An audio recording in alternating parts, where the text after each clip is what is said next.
Ay, sorry, sirad lang pala to. According to RMC 20-2026, the attachment shall likewise be submitted electronically using EAFS. Pero ano nga ba ang EAFS? Ito ang tinatawag na Electronic Audited Financial Statements. Saan naman makikita ang EAFS? Pumunta lang sa BIR website, bir.gov.ph, hanapin ang e-services at i-click ang EAFS. But wait, bago ka makapag-submit o makapag-attach ng attachment sa EAFS, kailangan meron ka munang account.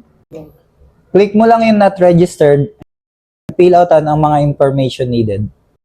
Company TIN, registered name, pag individual, last name, first name, and middle name. Kapag non-individual naman, like corporation, corporate name.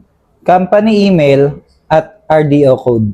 Authorized tax agent o representative kung applicable sa inyo. Kung hindi naman, ilagay lang ulit ang first name, middle name, last name, email at contact number. Dapat active ang email na gagamitin nyo dahil dito magpapadala ng updates at dito rin kayo magre-reset ng password kung sakali. If okay na, submit. Then i-check ang email dahil dito papasok ang activation link. Remember, meron ka lang 72 hours para i-activate ang account. After activation, you may now upload your ITR and attachments. Simple as that. Sana'y nakatulong sa inyo ang RDO 33. Please like and follow our page